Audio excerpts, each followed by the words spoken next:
This series of bonus podcast episodes were taken from my 9-hour live stream on the 15th of April 2020.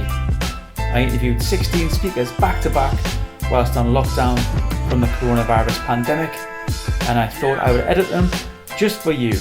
Hope you enjoy and stay safe, my friends. So I'm glad you're here, Phil, because I've been watching you from afar, my friend, and you've been up to some mischief over the other side of the pond. We have. So this year has been really a culmination of 2 years worth of work, really. So my company, Enterprise Made Simple, 2 years ago was 10 years old, and we got to 10 years, and I thought, I need to do something different for myself. I need to do, something that is sort of brings me on. So for my own personal development, rather than really even for the business's development. And so I looked all over the place, and I thought, what can I do? And I did all of this investigation, and the name that kept coming back to me was Babson University or Babson College in Boston, and a particular course. And the course was for enterprise educators, because primarily that's what I do. That's the day job, if you like. So I thought, right, I'm going to go on this course. I'm going to book it myself. I'm going to go. And for me, it was absolutely life-changing. So it was the scariest. As I was just saying about imagining people naked, I was the English person that walked into a room with an American trainer who is fantastic. If you check her out on LinkedIn, her name is Heidi Neck, and she's got some brilliant books as well. She's really good. She's my sort of, the guru that you look up to. So Heidi Neck is the person that I look up to. She's wonderful. And so I walked into this room, and she shouted at the top of her voice, "Hi, how are you?" in an American voice. And I absolutely was the most British that I've ever been in the whole of my life. I shrank. I went, "I'm okay, thank you very much." And then the next day, and I thought, "Oh my God, I'll never cope with this." And I came out, and I phoned my wife, the time difference, and I said, "Oh God, I've made a really big mistake. I'll never cope with this. All these Americans shouting at me. I can't cope with it." But I persevered a bit, and then by the Wednesday, I was like a Mooney. I was completely overtaken, and I was walking and going, "Hi, how are you?" Suddenly adopted this American persona, and just the impactful stuff that she did was amazing, and I think really helped me with my delivery. And I came back, and we put together the In Cahoots group and all of that sort of stuff, and that was directly on the back of that. But just by chance, I was like a mad stalker, really, and started stalking her online and all of that sort of thing. And we got to know each other a little bit better. And she asked me about 9 months after, if I would be willing to look at becoming a fellow of Babson, which was a massive honour. And they were looking for 19 fellows across the world. So there's 19 of us across the world. So there's myself. As a result of Brexit, I was the European fellow. Oh, really? The hedge the bets, though, just in case, because of Brexit. So I'm the Northern European fellow, and we have a Southern European fellow now as well. Hence why we went from 18 to 19 fellows across the world. Right. But we've got a fellow in China, there's a fellow in Canada, there's one in America, there's one in Australia, India, all across the world. We cover right across the world. Brazil, some of the BRIC countries. And it's been brilliant because we're like a little community, and we all have a different specialism. So my specialism is enterprise education, and the fact that we're a commercial business as well. So lots of the fellows tend to come from educational backgrounds. So they might come from a university or a design place. We're a commercial company, and we're the other one. So I went back again, and we got. It was even more exciting for me. She introduced me to lots of people, and I just took my time really to get to know lots of businesses out there as well. So I took an extra 4 days to meet lots of businesses whilst I was out there. And I had this germ of an idea because it had changed my life in terms of myself and the business. I wanted to bring that to other people in the Northeast particularly. And so I started to write this program.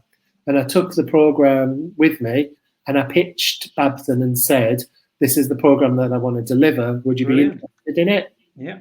And they said, we'll give it a go. And then it took about a year to get things sorted, and I did another visit, met lots more businesses, and really my sort of ambition at the time was that we would be able to take 10 businesses, and of those 10 businesses, I might be able to link them with 10 other businesses, American businesses, to look at best practice. I became involved in again, you can check them out, the Boston American Chamber of Commerce. So there's a British American Chamber of Commerce, and they're fantastic. They are so amazing. And they allowed me to talk to their members. And we, instead of the 10 businesses that we were hoping that would volunteer their time and their services, we had 136 that volunteered. So it's amazing. We've got all of these American businesses in loads of different areas. So life sciences, manufacturing, anything you can think about, digital, anything you can think about, we've got all of these businesses. And each of them give their time for one-to-one mentoring. And in return, all they want is to learn about doing business in the UK. Wow. Amazing stuff came out of it. So one of the people that I dealt with gave one of the businesses a contract, and they had given them a commercial contract. But it was, so it's called, the program's called Inspiration USA. And it's not a trade mission. There are loads of trade missions run through DIT, and those trade missions are absolutely fantastic. So we, as an organisation, I would certainly never say to anybody, "Come on, Inspiration USA."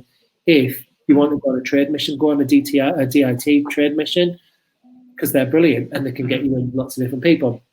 But I did have 16 businesses that showed some ambition and also some balls, really, because they had to invest some of their own money to do it. It wasn't cheap, and they had to invest quite a lot of money to be able to come and do this program. And it was a bit of a leap of faith for them because it'd never been done before. They had no experience of anybody that had done it before. But we had our first session in January. We got together as a group, a really different group of businesses, very different industries, really with no common sort of theme amongst them. That's what I thought in January. Having gone away in February to Boston, we took them to Boston for a week, and I'll tell you all about that in a minute. And then another week in the UK in March. I can tell you the one thing that they have in common is that they all had an ambition, and that was the thing that went through all of them, and they were all really entrepreneurial as well, so they were willing to take a risk. And that was the difference between them all, and or the similarity between them all. Everything else, their industries they were working in and all of that sort of stuff, very different, but they were all amazing. We call them the Babson. There was actually 18 of us, and myself and Penny were there as well. We call them the Babson 16, and they are just the most incredible group of people you will ever meet. As a program, you know what it's like when you write something. You have this thought in your head of what it will look like and what it's going to be like, and you wish that it's going to be, half as good as you hope it's going to be. Yeah. Honestly, this program has been 7 times better than I ever thought it could be. The relationships between the businesses are just fantastic to watch. We all, we all stay in touch. It's amazing to have that time together, and particularly in a different country as well. You have a set of bonds that you don't get even on a sort of normal training course because you've been through a whole process together. The other thing was we had quite a lot of substantial people that came to train those people. So we had, for example, we had Catherine Londegren, who is the CEO of an organisation called IDEO.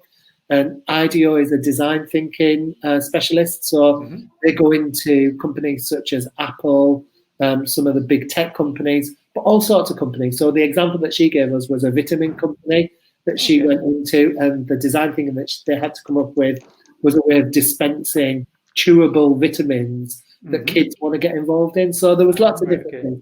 But everybody that we got was a very well-known specialist, and not particularly teachers. So it wasn't, although we used Babson as a base, and they were amazing with hooking us up with these people, they weren't sort of teachers. They were they were teachers, but not professional teachers, if you like. They were all running businesses and had experience in that. But they fell in love with us Northeasterners. Yeah, great. Absolutely, yeah, totally. And it was just bizarre.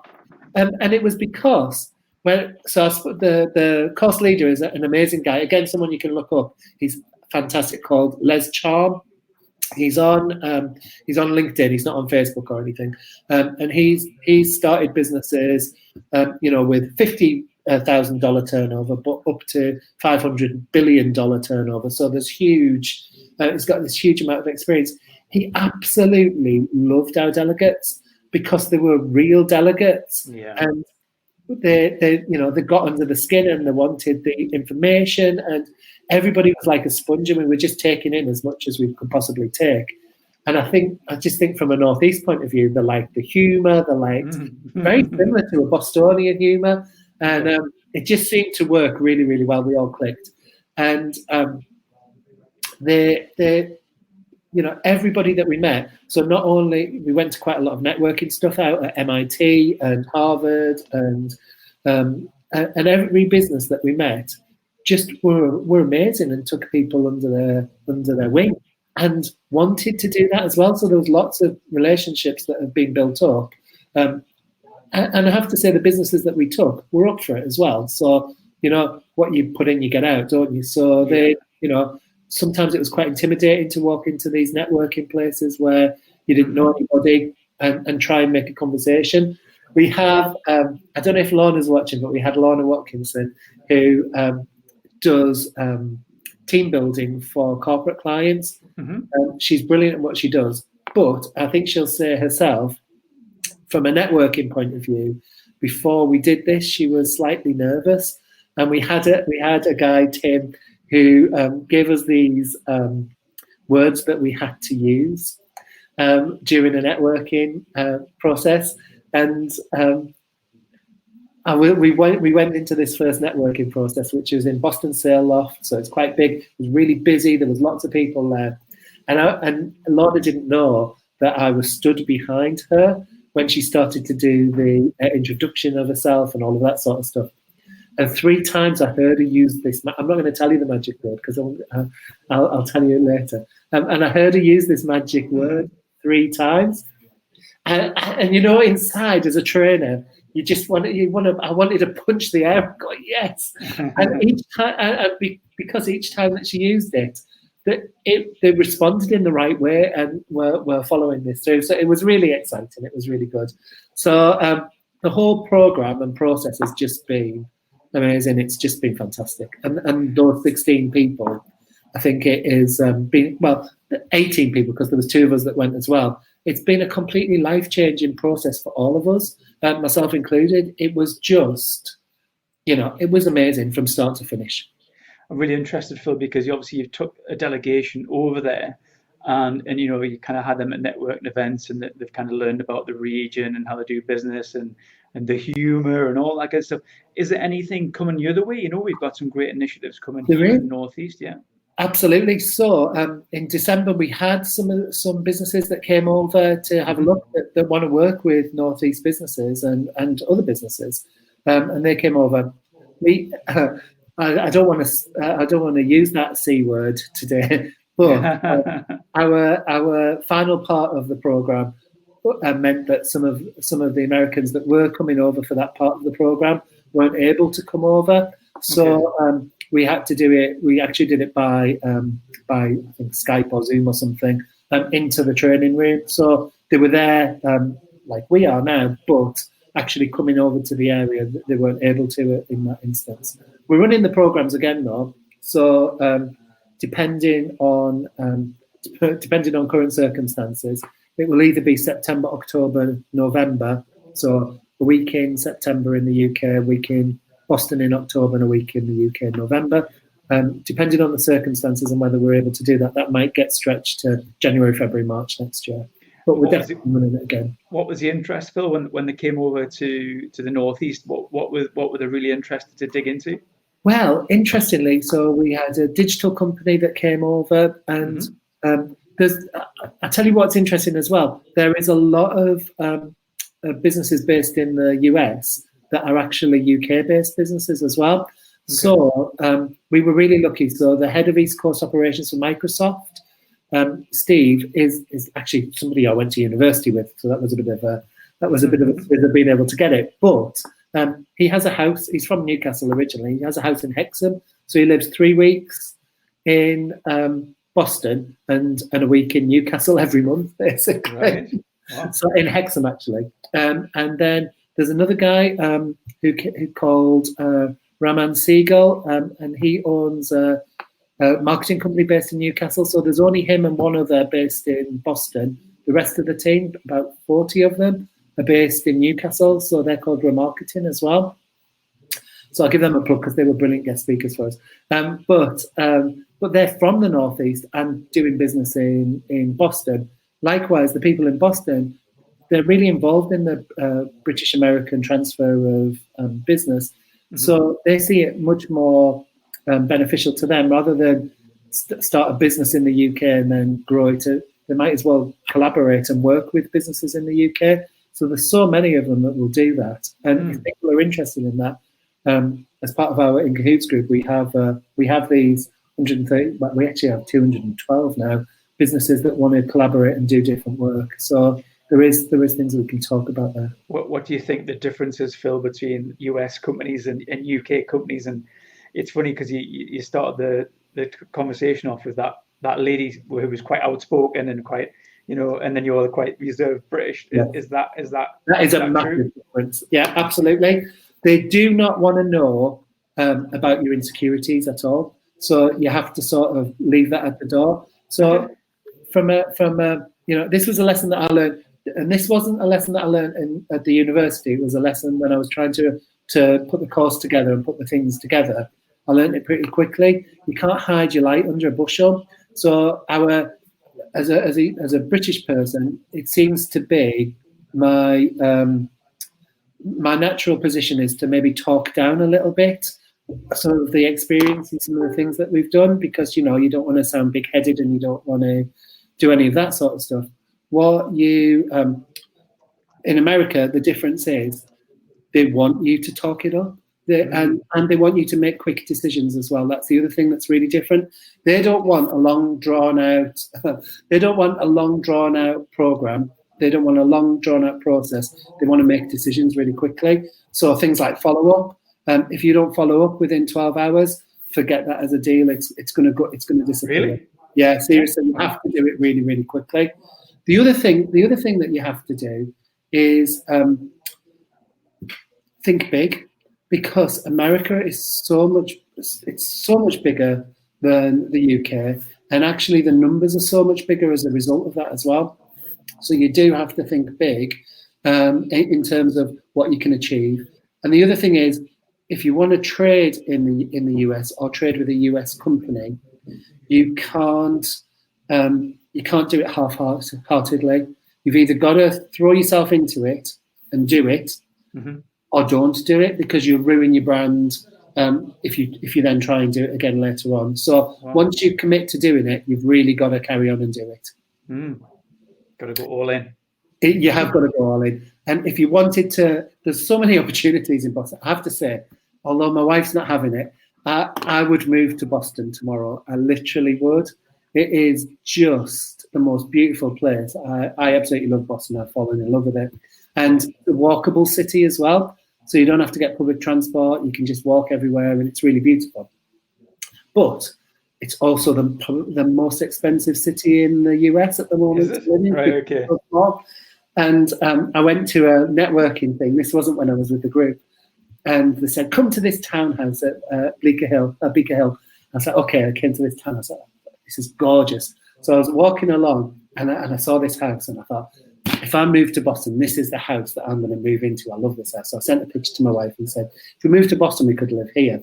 She was like, oh, that's a really nice house, And then I walked along a bit further, and there's a realtor's office, estate agents. And I looked, and the average house price where we were was about $8.5 million. Was it? Yeah. So we're definitely not moving to Boston, let me tell you. What do a lot of people rent instead? Yeah, and it's really expensive. So I would say in general it's sort of comparable to London prices in terms of house prices. And again, it depends where you live. So, Beacon Hill is the most expensive street in America. So people like John Kerry, the Clintons, they have their houses there. So it's really expensive. You can come out of the middle of the city if you like, and it does become a little cheaper. But like anywhere, it's a city. So I'm not so sure that you would, there's some places that you might not want to choose to live. So what's next, Phil? Then before you go, what's next in the pipeline for you and maybe not so much America, maybe closer to home? Yeah, so we have our In Cahoots group, which is online, which came out directly as a result of my time in America that first time. Was that someone mentoring you, Phil, and telling you to go all in and start that and get it done? And I do. So okay. I'm really lucky. So the guy that runs the course for us in America, Les Chan, has become my mentor. He's 84. He's amazing. You wouldn't, he's 84. He works 3 different jobs. He's on the board of all sorts of things. Yeah. He is the most straight talking person you will ever meet. I am absolutely terrified of him. Right. Okay. Great. Terrified of him. Good. My knees start to shake when I know I have to have a call with him. Yeah. And it was really interesting because one of the things we were doing was about, changing direction and all of that sort of stuff. And he basically said to me, "You're an idiot." And I said, "All right, okay, what's that then?" He said, "You're an idiot because you've got it here and you've got it in front of you and you are just not, doing what you should be doing. Don't be so ridiculous. Do this." And I said, "Okay." And I thought, I've got 2 business partners and I phoned them and I said, "We're an idiot." Everything. And they both said, what are you talking about? I said, "No, we're changing everything today." So there are some big changes coming to Enterprise Made Simple. And it's quite an exciting time for us in terms of some of those changes. Obviously, there's differences now because of what's happening in the world. There was, those changes will be probably slower than they would have been maybe 6 weeks ago, but those changes are still happening. The other thing I wanted to say to the people that were watching actually was I've seen lots of, I did a live today in my group about the word pivot. I hate that word pivot. And I hate it even more that everybody's talking about pivot as well. Yeah. And the one thing that I wanted to say to people really was that, don't just look in the now in your business. You need to be planning for 6 to 9 to 12 months on the other side of this because the world has changed. And we really need to be aware of that time rather than the immediacy of some of those issues that we're having. I get that a lot of the questions in my group have been about the funding and about, the different things. Yeah. And actually that's sort of an aside to where I think most of the businesses need to be now. They need to be looking further on to that to come out of this, and don't get too hung up on the pivot. Because if you had a successful business before, you will still have that business. And of course you should pivot a little bit, but don't make that the whole thing that you're concentrating on. I'm really worried that people are looking just at the immediate future rather than the longer term future, which has to be better for all of us. Wise words, Phil. Wise words. I like that. Good man. We've got NJL in the green room. Sorry, Ian. I just wanted to. I didn't write it, but I just wanted to say to people, there's a brilliant book on called "Design a Better Business." I don't know this guy. I don't know these people. It's not like I get commission or anything. Put the Amazon affiliate link in the comments. No, I don't have any of that. It's £14 on Amazon, but I know people are struggling a lot, and it is just the best step-by-step book to get them through this period now that they could possibly get. If they've never used Audible before, you can get it for free. But if you haven't, then obviously you can buy it, and you can buy it as a hardback book. But the reason that I say if you got it for free on Audible is all of the downloadable sheets that you can work in your business with it on are part of the Audible thing that you get for free. Basically, it is definitely worth having a look at it. Can someone pop that in the comments for me? Just Phil, hold it up again, and then someone can throw it in the comments. It's called Design a Better Business. Yeah, great stuff. Who's that by, Phil? Patrick van der Pielja. Don't know that name. I put you on the spot there, didn't I, with the pronunciation? It proves that I don't know those people. Honestly, it's a brilliant book. Oh, thanks, Paul. It is a really good book. But more to the point, it's not just the book, it's all the free stuff that you get with it, which is really good at the moment, where, you know, I'm all about don't spend any money at the moment. So if you've never had Audible, get it for free. Here's a little trick. If you've had Audible or you have Audible and you've got a book that you don't like, go on your desktop and give it back to Audible. They'll take it back for free and give you a credit. So use that credit to get the book. So do anything you can at the moment to do anything for free. Well, Phil, thanks for telling us all about what you've been doing in Boston. It's inspirational. It really is, and you are thinking big, and I think you've got a lot of other people thinking big through your mentorship. So good man. Thanks so much. Oh, that's brilliant. Thanks, Ian. It was lovely to see you.